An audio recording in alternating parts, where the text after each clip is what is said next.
Le pont du chemin de fer était l'édifice le plus impressionnant que j'avais vu jusqu'alors. Si nous ne posons qu'un tout petit paquet de dynamite sur une seule des poutrelles et que nous le faisons exploser, le pont tout entier s'effondrera inévitablement, disait mon grand-père. Aujourd'hui, je sais qu'il avait raison. Il suffit d'un demi-kilo de dynamite pour que le pont s'effondre. Mon grand-père maternel me sauva de l'abrutissement et de la puanteur dévastatrice et tragique de notre monde, dans laquelle des milliards et des milliards sont déjà morts d'asphyxie. Pas d'enseignement de sa part, sans qu'il n'ait été suivi inévitablement de la constatation que le bien le plus précieux de l'homme était de pouvoir se retirer du monde, de son propre chef, par le suicide, de pouvoir se tuer à tout moment quand il lui plaira. Je l'ai reprise à mon propre compte. Prendre la poudre d'escampette, disait-il, était la seule pensée réellement merveilleuse.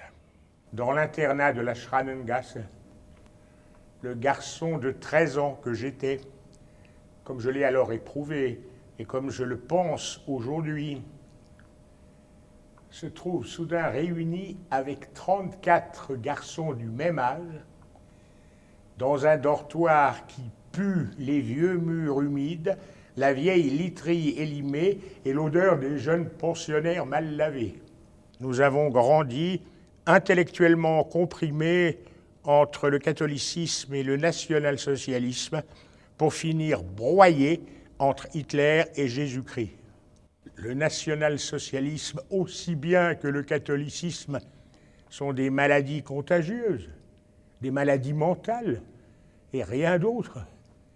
Je ne fus pas contaminé par ces maladies parce que, grâce à la prévoyance de mon grand-père, j'étais immunisé contre elles. Mais pour en souffrir, j'en ai souffert, comme seul un enfant de mon âge pouvait en souffrir.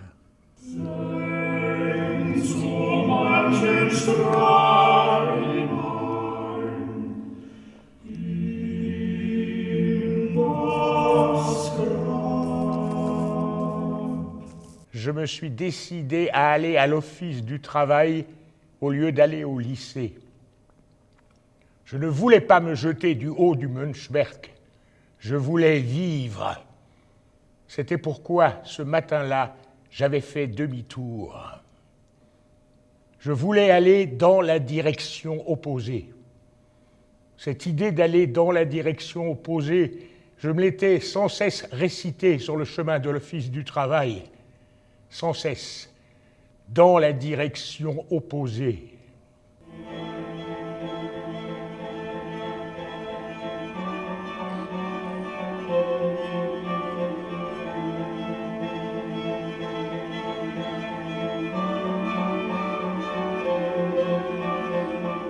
À 200 mètres du sanatorium, il y avait partout des écriteaux « Halte, établissement médical, chemin interdit, défense de traversée ». Là d'où j'étais parti, la mort régnait déjà avec la plus grande détermination. Là où j'étais arrivé, il en était de même. Et j'étais à présent couché dans la baraque des maladies pulmonaires avec un pneumopéritoine.